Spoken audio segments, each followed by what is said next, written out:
பேசும்போது அந்த காலத்தில் நாங்கள் எப்படின்னு சொன்னால், அந்த காலத்தில் நாங்கள் இப்படி செஞ்சோம், அந்த காலம் என்று அந்த காலம் மட்டும்தான் பேசப்படுது. தற்காலத்தில் எங்கே அந்த தியாகம்?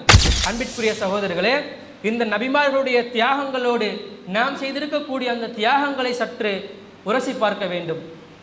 இன்னும் சொல்ல போனால், இப்ராஹிம் அலைஹிஸ்ஸலாம் அவருடைய தியாகங்களை ஒவ்வொரு வருடமும் துல்ஹஜ் மாதம் வந்துருச்சுன்னு சொன்னால் பேசக்கூடியவர்களாகத்தான் இருக்கிறோம். அவருடைய வரலாறுகளை அறிந்தவர்களாகத்தான் இருக்கிறோம். சாதாரண ஒரு வரலாறா? தியாகத்துக்கு பெயர் சூட்டப்பட வேண்டிய ஒரு நபி இருப்பார் என்று சொன்னால் நபி இப்ராஹிம் அலைஹிஸ்ஸலாம் அவர்கள்தான். வாலிப பருவத்திலேயே இந்த ஏகத்துவ கொள்கையை எடுத்து சொல்கிறார்கள். எடுத்து சொல்லுகின்ற பொழுது தந்தையிடம் இருந்து பிரச்சனை வருது. எப்படி பிரச்சனை? அல்லாஹ் குர்ஆன்ல சொல்லி காட்டுகிறான். கால அராகிபுன் அன்த அன் யா இப்ராஹிமு, இப்ராஹிமே, எனது கடவுள்களை நீ அலட்சியம் செய்கிறாயா? நாங்கள் வழங்கக்கூடிய கடவுள்களை இல்லை என்று அதை உதாசீனப்படுத்துகிறாயா? சொல்லிவிட்டு தந்தை கூறுகிறார், ல இல்லம் தன்தஹி லர்ஜுமன்னக, உன்னை கல்லாலே இருந்து கொள்ளுவேன், வஹஜுர் நீ மலியன், என்னை விட்டும் நீ எங்கேயாவது சென்று விட்டு தொலைஞ்சு போயிருன்றாங்க அவருடைய தந்தை. சிந்திச்சு பாருங்க, இது எல்லாம் நமக்கு தெரிந்த ஒரு செய்தி தான். இப்ராஹிம் அலைஹிஸ்ஸலாம் அவருடைய தந்தை கல்லால் எறிந்து கொள்வேன் என்று கூறுகிறார். இந்த கொள்கையை விட்டும் நீ வந்துவிட வேண்டும் என்று கூறுகிறார். அப்போதும் இப்ராஹிம் அலைஹிஸ்ஸலாம் அவர்கள் செய்த தியாகங்கள் கொஞ்சம் யோசிச்சு பாருங்க. எந்த அளவுக்கு தன்னுடைய குழந்தைகளையும் மனைவி பாலைவனத்திலே விட்டு வந்தார்கள். எதற்காக? இறைவன் கூறிவிட்டான் என்ற ஒரு வார்த்தைக்காக. அந்த தியாகத்தை இன்று நாம் செய்வோமா? சற்று சிந்தித்து பார்க்க வேண்டும். நம்முடைய தியாகம் எந்த அளவுக்கு இருக்குதுன்னு சொல்லி கேட்டா, ஒரு பயான் நிகழ்ச்சிக்கு வாங்கன்னு சொல்லி அழைப்பு விடுத்தா பயான் நிகழ்ச்சி கலந்து கொள்றவர்களுடைய எண்ணிக்கை எந்த லட்சணத்தில் இருக்குதுன்னு சொல்லி யோசிச்சு பாருங்க. எல்லாருமே மார்க்கத்தை அறிந்து தெரிந்து மார்க்கத்தின் அறிவை முழுமை பெற்றவர்கள் தான் இருக்கிறார்களா? எதை கேட்டாலும் டைம் இல்லை, பிஸ்னஸ், வேலைக்கு போகணும், ஏதாவது ஒரு காரணம் சொல்லப்படுகிறது. ஆனால் அவர் குடும்பத்திற்கு வழங்கக்கூடிய அந்த நேரத்தில், அவருடைய சுய தேவைகளை செய்யக்கூடிய அந்த நேரத்தில் ஏதாவது ஒரு டைம் இல்லாத ஒரு நிலைமை வருதா? குடும்பத்தோடு ஒரு கெட் டுகெதராக இருக்கக்கூடிய ஒரு நேரம் ஒன்று இருக்குது, அதற்கு நேரம் சரியாக இருக்குது, அதுக்கு நேரம் ஒதுக்குறாங்க. அவருடைய சொந்த தேவைகளை செய்கிறதுக்கு நேரம் ஒதுக்குறாங்க. மார்க்கத்தை படிக்க வாங்கன்னு சொல்லி கேட்டால் டைம் இல்லையா? உண்மையிலே டைம் இல்லையா? இந்த தௌஹீதுடைய இந்த ஏகத்துவத்துடைய அந்த கொள்கையினுடைய அருமையை விளங்காதவர்களாக நாங்கள் இருக்கிறோம். அன்பிற்குரிய சகோதரர்களே, நம் முன்னோர்கள் தியாகம் செய்யாமல் இந்த ஏகத்துவம் நம்ம இடத்துல வந்திருக்க முடியுமா? இங்கே இருக்கக்கூடியவர்கள் அனைவரும் பிறந்தது முதல்ல இருந்து பரம்பரையாக இந்த ஏகத்துவ கொள்கையில் இருக்கக்கூடியவர்களா? ஏதோ ஒரு வழியில், ஏதோ ஒரு நண்பர்கள் மூலமாக, ஏதோ ஒரு வழியில் தான் நம்ம ஏகத்துவ கொள்கையை நம்ம ஏற்றுக்கொண்டிருக்கிறோம். இன்னும் ஏகத்துவ கொள்கை சென்றடையாத எவ்வளவு இடங்கள் இருக்குதா இல்லையா? அந்த இடத்துல போய் நம்முடைய சத்திய கொள்கையை எடுத்து சொல்ல வேண்டும் என்ற எண்ணம் நம்ம இடத்துல இருக்கிறதா? அன்பிற்குரிய சகோதரர்களை சற்று சிந்தித்து பாருங்கள். நபிகள் நாயகம் ஸல்லல்லாஹு அலைஹி வஸல்லம் அவர்கள் தன்னுடைய இறுதி ஹஜ்ஜில் கலந்து கொண்ட சஹாபாக்களுடைய எண்ணிக்கை 1,00,000க்கும் அதிகமான எண்ணிக்கை. ஆனால் மதீனாவிலே அடக்கம் செய்யப்பட்ட சஹாபாக்களுடைய எண்ணிக்கை 10,000க்கும் குறைவானது. 1,00,000 எங்கே இருக்குது, 10,000 எங்கே இருக்குது? என்ன காரணம்? அத்தனை சஹாபாக்களும் நபிகளார் ஸல்லல்லாஹு அலைஹி வஸல்லம் அவர்கள் தன்னுடைய இறுதி ஹஜ் பேருரையிலே இங்கே வந்திருக்கக்கூடியவர்கள் வராதவர்களுக்கு இந்த செய்தியை எத்தி வைத்து விடுங்கள் என்று சொன்ன ஒரு வார்த்தைக்காக, இறைவனுடைய அந்த கட்டளைக்காக தங்களுடைய குடும்பங்களை இழந்து, சொந்த பந்தங்களை இழந்து, சொத்து செல்வங்களை இழந்து நாடு நாடாக சென்றார்கள். ஏகத்துவ கொள்கை மக்களிடத்திலே பரப்ப வேண்டும் என்பதற்காக. அந்த தியாகமும் நம்முடைய தியாகமும் எந்த நிலையிலே இருக்கிறது என்று சற்று சிந்தித்து பார்க்க வேண்டும். நபிமார்கள் மட்டுமா? சஹாபாக்களுடைய நிலை நமக்கு தெரியாதா?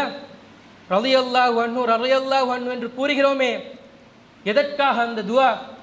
அவர்கள் செய்த தியாகங்கள் கொஞ்சம் நஞ்ச தியாகங்களை, ஏராளமான தியாகங்கள்.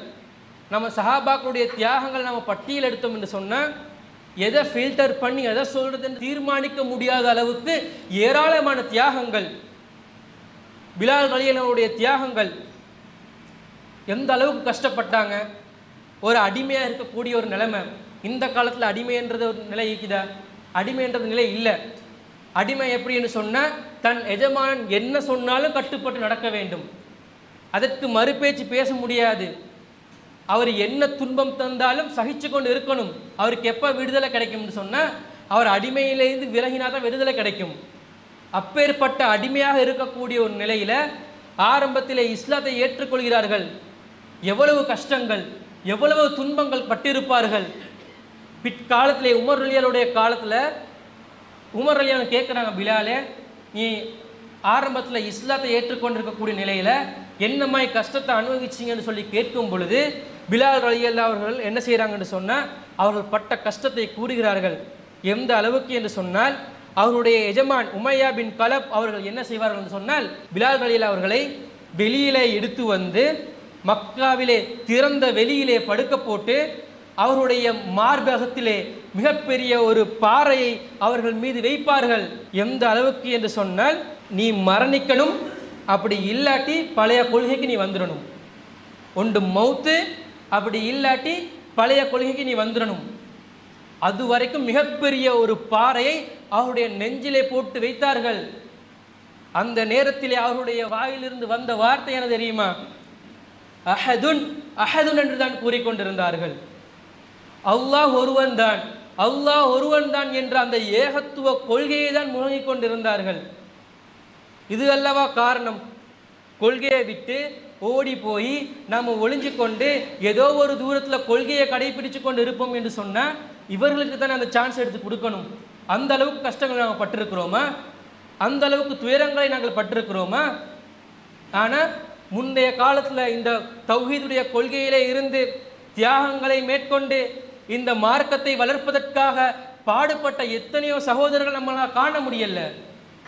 எல்லாரும் ஏதோ ஒரு மூலையில் இருந்து கொண்டு அப்படியே அவருடைய தியாகங்களை மட்டுப்படுத்தி கொண்டவர்களாக இருக்கிறார்கள்.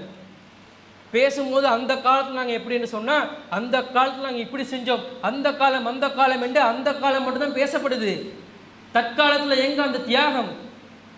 அந்த தியாகம் என்பது வெறுமனே ஒரு வயதெல்லையோடு முடிச்சு போட்டு இதோடு நான் ரிட்டையர் ஆகிறேன்னு சொல்லி ரிட்டையர் ஆகி போகக்கூடிய அந்த காலமா? அப்படிதான் சஹாபாக்கள் ரிட்டையர் ஆகி போய் இருந்தாங்களே. பண்ண வேண்டியதெல்லாம் பண்ணியாச்சு, என்னால் முடியுமானதெல்லாம் பண்ணியாச்சு. இஸ்லாம் போய் சேர்ந்துருச்சா? இந்த கொள்கை முழக்கம் எல்லா இடத்துலையும் கொண்டு போய் சேர்க்கப்பட்டு விட்டதா? இன்றும் இந்த இஸ்லாத்தை விளங்காதவர்களாக, இந்த ஏகத்துவ கொள்கையை விளங்காதவர்களாக அறியாத மக்கள் இன்னும் இருக்கிறார்கள். யார் போய் சொல்றது? நமக்கு இந்த கொள்கை வந்திருக்குதுன்னு சொன்னால் ஏதோ ஒரு சகோதரர்கள், ஏதோ ஒரு சஹாபாக்கள் அந்த தியாகத்தை மேற்கொண்டு இந்த தாவா பணியை மேற்கொண்டதுனால தானே ஏற்பட்டுச்சு, நமக்கு வந்துச்சு. நாம் இப்போ யோசிக்கிறோம் எந்தெந்த வகையில் எல்லாம் இந்த தாவா பணியை மேற்கொள்ளலாம் என்று யோசிக்கின்ற பொழுது நான் கடந்த காலத்துக்கு போய் யோசிக்கிறோம். அந்த காலத்தில் எப்படியெல்லாம் தாவா பணியை கொண்டிருப்பாங்க, செஞ்சுருப்பாங்கன்னு சொல்லி யோசிக்கும் பொழுது அவருடைய தியாகங்களை பார்த்து அவர்கள் இந்த மார்க்கத்திற்காக ஒதுக்கிய நேரங்கள் இருக்கிறதே, அவர்கள் இந்த மார்க்கத்திற்காக ஒதுக்கிய அந்த காசு பணம் இருக்குதே, அதையெல்லாம் யோசிக்கும் பொழுது அப்படியே உடம்பு அப்படியே மெய் சிலிர்த்து போகிற அளவுக்கு தியாகங்கள் செய்திருக்கிறார்கள். அந்த தியாகத்தின் விளைவுதான் கடல் கடந்து நாடு கடந்து நம்மிடத்திலே இந்த ஏகத்துவ கொள்கையை ஏற்றுக்கொள்ளக்கூடியவர்கள் இந்த கூட்டம். அந்த கூட்டத்தை அப்படியே மட்டுப்படுத்தி அப்படியே வைப்பதா? இல்லாத இடத்துல, தௌஹீத் தெரியாத இடத்துல இந்த ஏகத்துவ கொள்கையை கொண்டு போய் சேர்க்க வேண்டாமா? சிந்திக்க வேண்டும்.